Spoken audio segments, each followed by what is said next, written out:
دوسرا سوال ہے، بہت سارے لوگ قرآن و حدیث بیان کر کے نصیحت کرتے ہیں لیکن وہ عالم نہیں ہیں، یہ کہہ کر ان سے سیکھنے سے منع کیا جاتا ہے، ایسا کیوں ہے؟ دیکھیے، یہ بہت بنیادی سوال ہے۔ اورنگ آباد کی سرزمین پر یہ سوال اور بنیادی ہو جاتا ہے۔ کیوں بنیادی سوال ہے؟ دیکھیے، اس بات کو سمجھ لیں کہ علم کس سے لیا جائے اور کس سے نہ لیا جائے، اس کے لیے صحابہ کرام نے، علماء امت نے مستقل ضوابط ذکر کیے ہیں۔ کیا اسباب ہیں کہ امام بخاری رحمت اللہ علیہ لمبا اور طویل سفر کر کے گئے، کوئی ایک حدیث سننی تھی جس محدث سے، اس کو سویرے کیا دیکھتے ہیں کہ اپنے ہاتھ کو ایسے کر کے گھوڑے کو اپنے قریب بلا رہا ہے یا برتن کو دکھا کر کے بلا رہا ہے، جبکہ برتن میں یا ہاتھ کے چلو میں چارہ نہیں ہے۔ امام بخاری نے کیا کیا؟ محدث ہونے کے باوجود واپس آ گئے کہ ایک شخص جو جانور کو دھوکہ دے سکتا ہے، رسول اکرم صلی اللہ علیہ وسلم کی حدیث میں بھی دھوکہ دے سکتا ہے۔ علم نہیں لیا کیونکہ ضوابط ہیں، اور بعض روایات میں ملتا ہے کہ صحابہ کرام کے دور کے اخیر میں مدینہ میں 100 سے زیادہ ایسے فقیہ تھے جو قابل اعتماد تھے، لیکن صحابہ کرام اور بڑے تابعین ان سے علم لینے سے روکتے تھے۔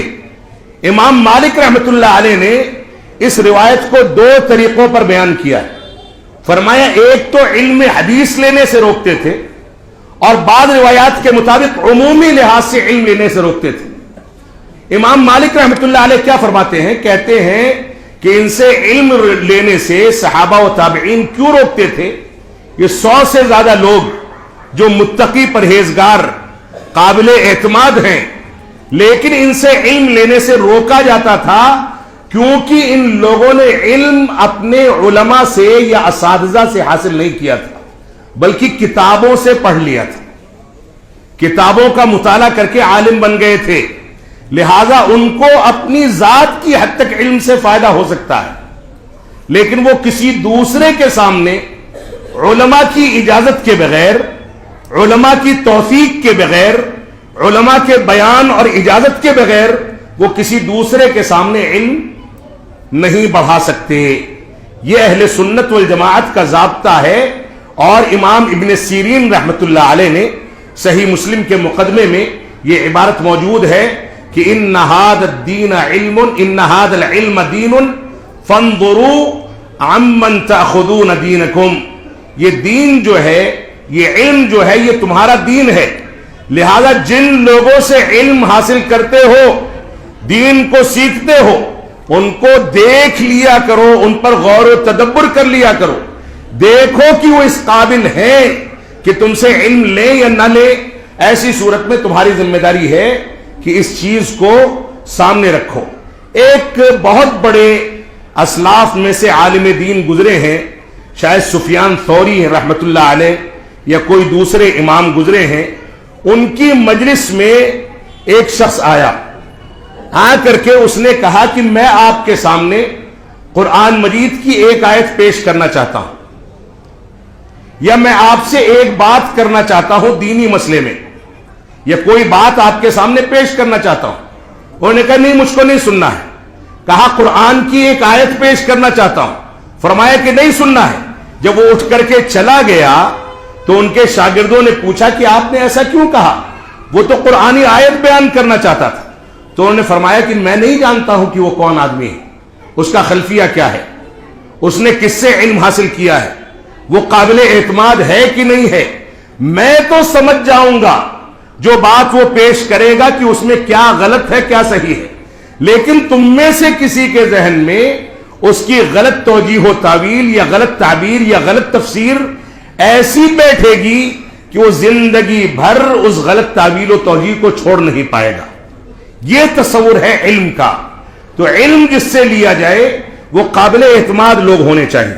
آپ آنکھ دکھانی ہو تو پیٹ کے ڈاکٹر کے پاس نہیں جاتے، پیٹ کا علاج کرنا ہو تو ہڈی کے ڈاکٹر کے پاس نہیں جاتے، دل کا آپریشن کرنا ہو تو دماغ کے سرجن کے پاس نہیں جاتے۔ کیوں نہیں جاتے؟ کیونکہ جانتے ہیں کہ وہ ایسا آپریشن کرے گا کہ مر جائیں گے. تو دین جو سب سے اہم اور قیمتی سرمایہ ہے، اس میں غیر متخصص یا غیر علماء کے پاس جا کر کے آپ دین کیسے حاصل کر سکتے ہیں؟ اور صحابہ کرام میں یہ چیز موجود تھی. صحابہ کرام کے پاس جب کوئی سوال کرنے آتا تھا تو اللہ کے نبی صلی اللہ علیہ وسلم کے گھر کے رازوں کے بارے میں پوچھے تو عائشہ صدیقہ بتائیں گی، وراثت کا مسئلہ ہے تو فلاں صحابی رسول بتائیں گے، ایمانیات کا مسئلہ ہے تو فلاں صحابی رسول بتائیں گے، میراث کا مسئلہ ہے تو فلاں بتائے گا. یہ لوگ احالہ کر دیتے تھے کہ فلاں کے پاس جا کر کے سمجھ لو. صحابہ کرام علم میں تمام علوم میں گہرائی کے ساتھ واقفیت رکھتے تھے، لیکن زبان تب تک نہیں کھولتے تھے جب تک پورا یقین حاصل نہ ہو جائے. اس وجہ سے ہماری یہ ذمہ داری ہے کہ ہم اس بات پر غور و تدبر کریں. کسی صحابی رسول نے حضرت عمر بن خطاب، حضرت ابو بکر صدیق رضی اللہ تعالی عنہما اور بہت سارے بڑے صحابہ کرام سے یہ سوال کیا کہ دوسرے صحابہ تو کثرت کے ساتھ روایتیں نقل کرتے ہیں، لیکن آپ لوگ بہت کم روایتیں نقل کرتے ہیں، بہت کم حدیثیں بیان کرتے ہیں، اس کا سبب کیا ہے؟ تو ان لوگوں نے کہا کہ میں ڈرتا ہوں کہ رسول اکرم صلی اللہ علیہ وسلم کی وعید من کذب علی متعمدا فلیتبوأ مقعدہ من النار، کہ جس نے میرے اوپر جان بوجھ کر کے جھوٹ باندھا، جھوٹ کی نسبت کی، وہ اپنا ٹھکانہ جہنم میں بنا لے. اس روایت کو سامنے رکھتے ہوئے صحابہ کرام علم ہونے کے باوجود روایتیں نقل نہیں کرتے تھے، بلکہ متخصص علماء کی جانب احالہ کر دیا کرتے تھے. تو یہ اصل میں دین کا ضابطہ ہے، ہمیں اس نے سمجھنا چاہیے. یہ جذباتیت کی بات نہیں ہے کہ ایک عالم ایک برادر کی مخالفت کر دے. یہ جذباتیت کی بات نہیں ہے کہ علماء یہ کہیں کہ فلاں سے علم نہ لیا جائے. یہ جذباتیت کی اور عاطفت کی بات نہیں ہے کہ ہم آپ کو یوں ہی روکتے ہیں کہ فلاں کی ٹی آر پی یا اس کے ویوز بڑھ جائیں گے، نعوذ باللہ من ذالک. ہمیں کسی سے عداوت اور دشمنی نہیں ہے، بلکہ ہم دین کو اس کے اصولوں پر آپ کے سامنے پیش کرنا چاہتے ہیں. ہمیں بھی ڈر لگتا ہے کوئی بات کہتے ہوئے کہ کہیں آخرت میں مواخذہ نہ ہو جائے. اللہ رب العالمین ہم کو اس بات کی توفیق عطا فرمائے کہ ہم جانچ پرکھ کر کے علماء کی صحبت میں رہ کر کے دین کو حاصل کریں.